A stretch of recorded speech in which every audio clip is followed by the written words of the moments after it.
that they can all get a free house or free access to housing, free healthcare, free education 4 months after they've got approval for their asylum application.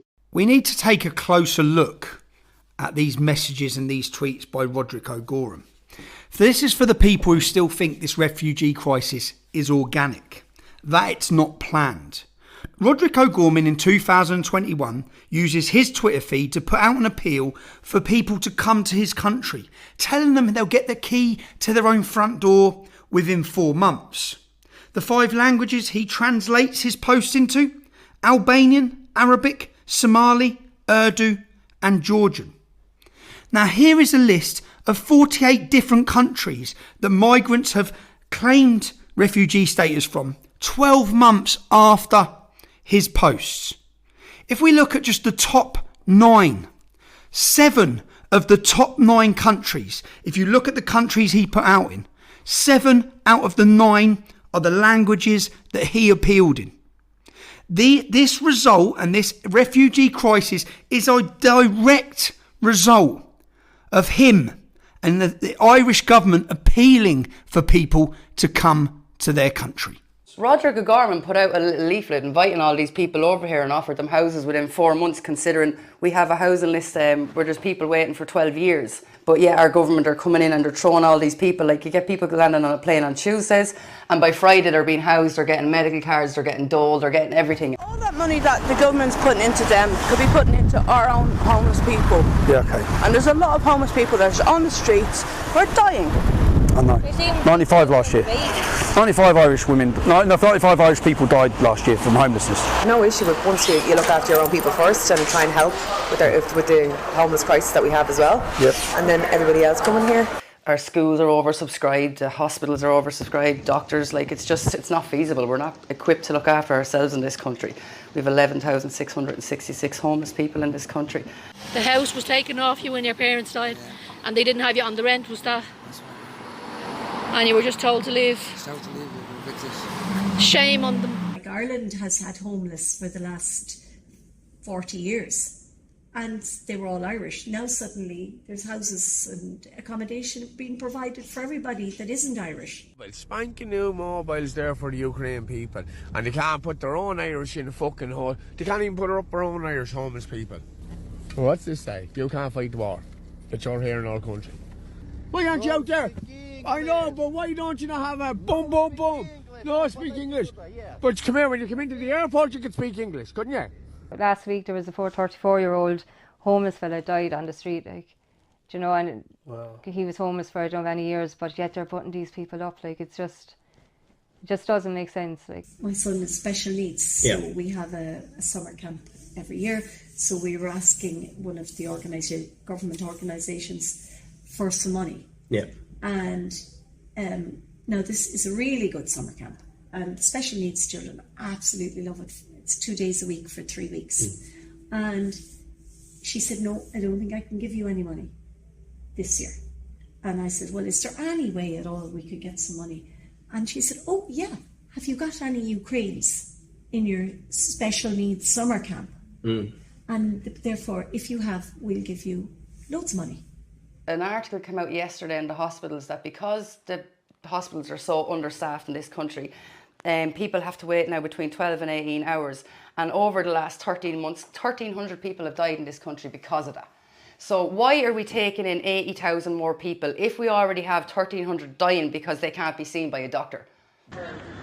Hey folks, I have my own form, seeing if you'll sign up to it. It's to house unvetted male migrants in your home.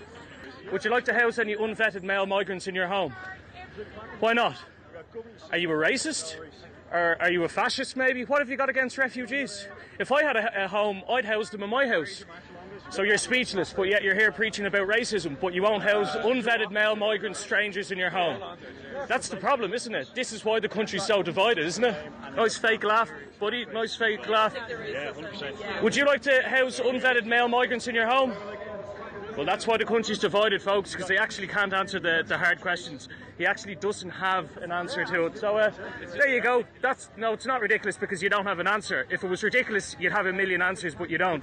There's 86,000 children, disabled children, waiting on lists to be seen by services. Like, so I'm just wondering why Roderick O'Gorman and Leo Varadkar have opted in to take in these refugees, because Ireland is actually, we're not obliged to do this. No, This is an opt-in. It was so they chose to opt in. Yeah.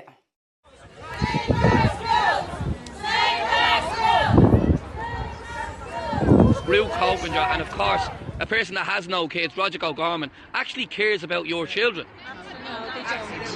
Like, you couldn't. I mean, look at this place. If you cared about children, you wouldn't do this.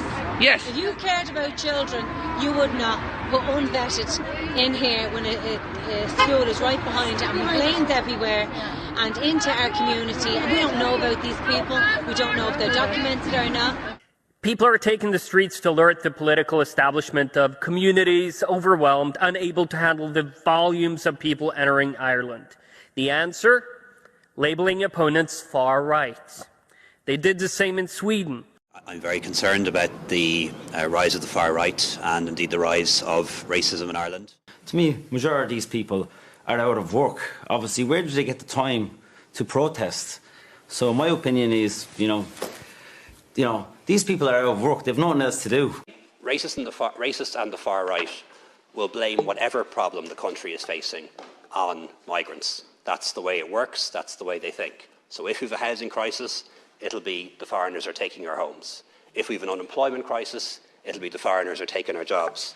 If we've got high levels of crime, they'll blame the foreigners for the high levels of crime.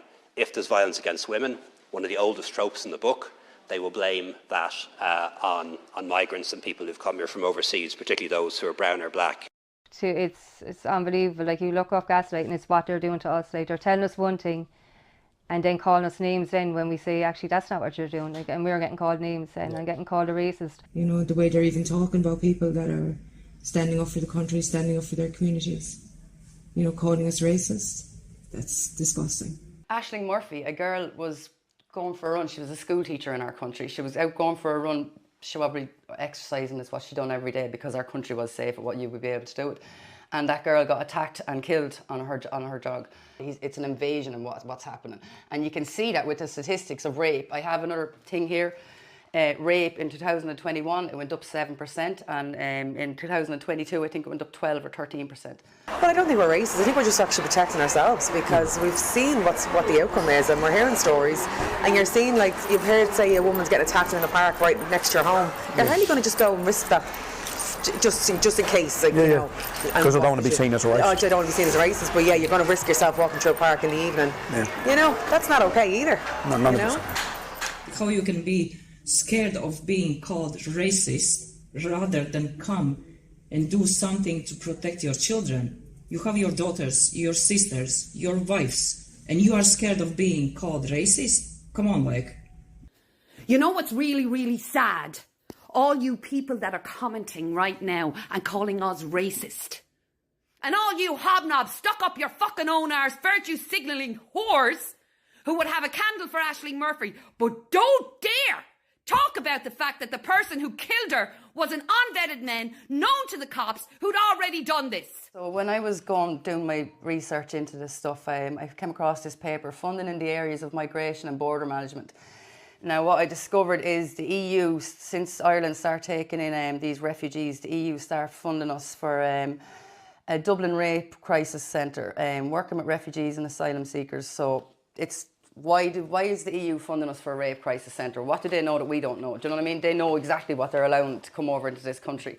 There's always a great chance to have a national conversation in the aftermath of a tragedy. So a few months ago, we had a very awful murder of a young lady in the centre of the country, a teacher who was walking home from school. And we had a national conversation about misogyny and the terrible awfulness of Irish men and rape culture, and how young men had to do better, and how we had to teach boys to be better in Irish primary schools and so on and so forth. And then